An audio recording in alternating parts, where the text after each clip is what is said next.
Would you pay more than 2,000 PSF to stay in Bedok?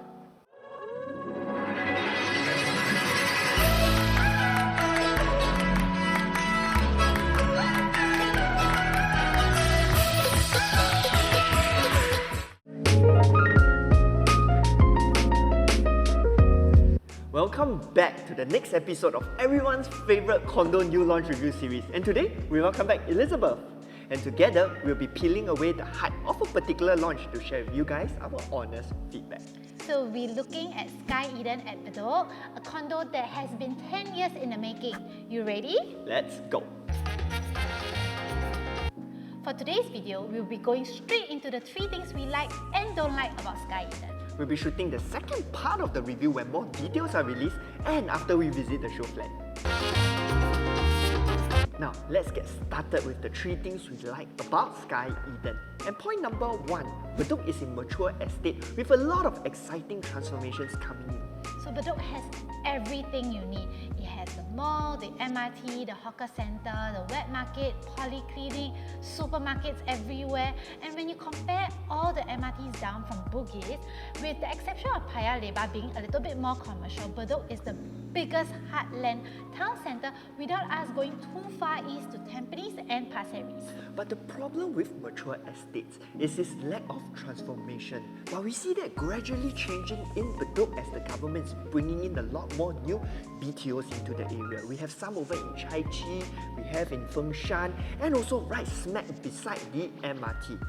On top of that, we have essentially a brand new town coming up over in Bayshore with the opening of Bayshore MRT. With all these new BTOs and this resulting transformation, it provides Bedok with a ready pool of upgraders in the future, something it's been lacking for a while.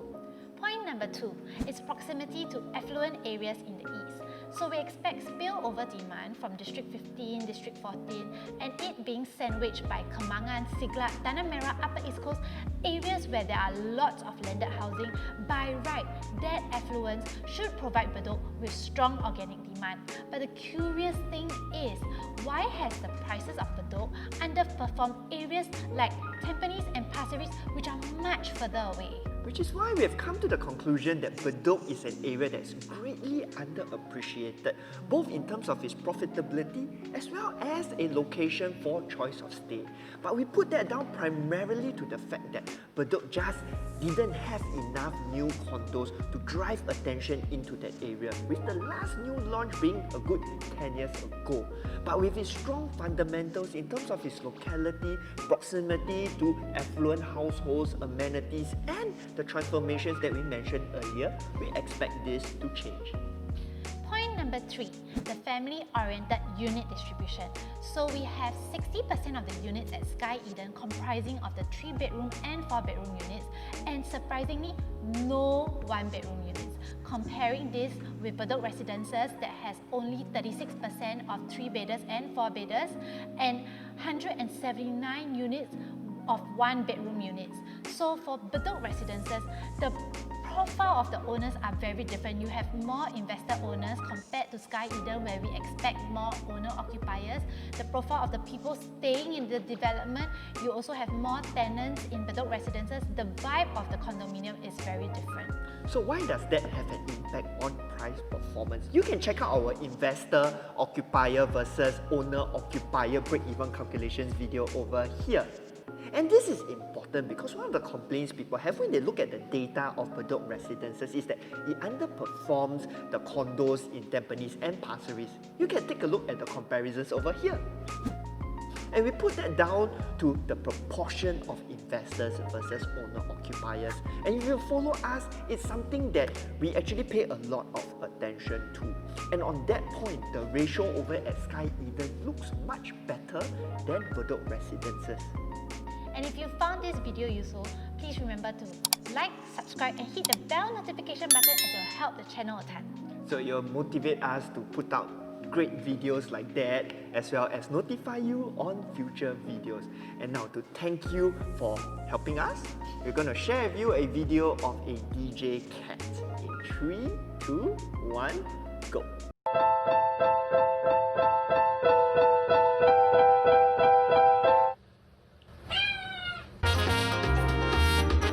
Now moving on to the 3 things that we perhaps don't quite like about Sky Eden.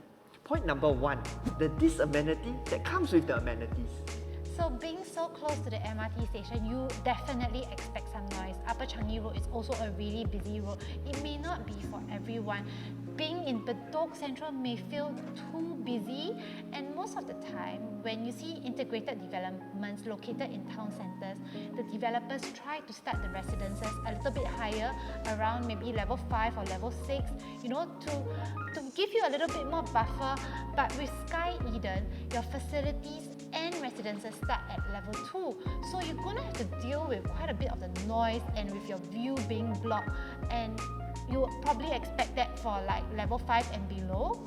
So on that note, you have to be aware of how the marketing is being done for this particular development, because based on our experience with developments whereby there are significant difference between the views of certain units, developers tend to want to put out a relatively low PSF to get you just through the door into the show flat, put in your check to participate in the ballot. But once you get a good ballot number, then you are incentivized, or you are then committed. FOMO.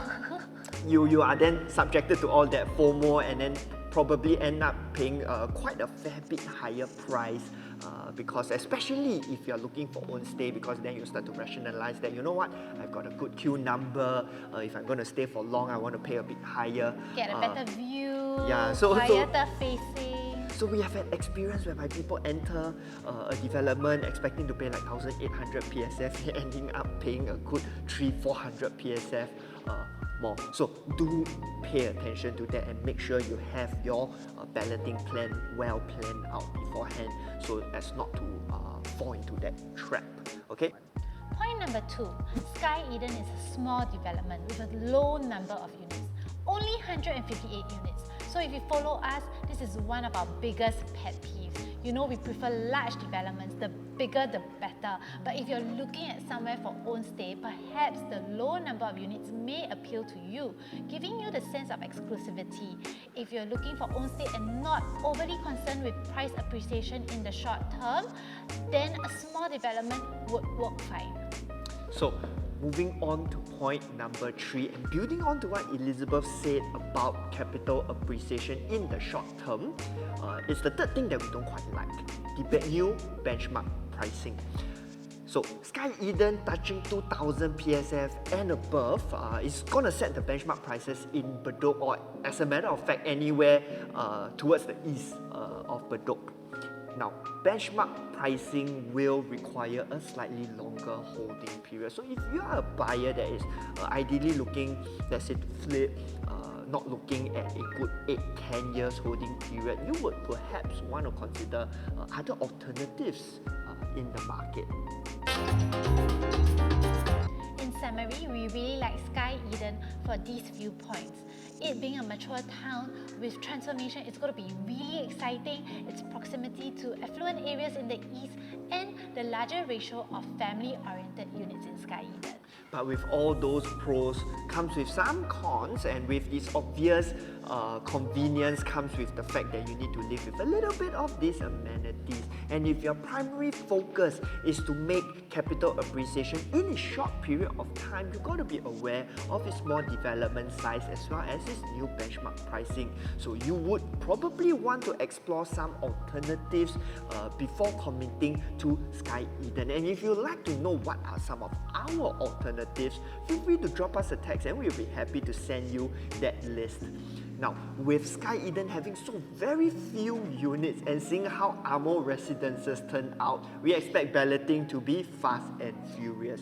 So to avoid falling prey to FOMO, please do your balloting plan well before the launch. And if you like our copy of our balloting plan, again, feel free to drop us a text and we'll be happy to send it over to you. We've come to the end of our property review. Thank you so much for joining us. And again, if you've enjoyed the review, please don't forget to like and subscribe and hit the bell notification button so you are informed of all our future review videos. And also, if you've liked the thought process that went behind the creation of this particular review, let me share with you the similar systematic thought process that we adopt in assisting our clients with the property purchases and property planning to avoid the kind of mistakes that I've mentioned earlier on in this video. Now, this is what we do before the purchase, during the purchase, as well as after the purchase. Now, if that sounds interesting to you, feel free to reach out to us, or reach out to us regardless if you have a question, and we'll be happy to help. If not, till next time, bye-bye.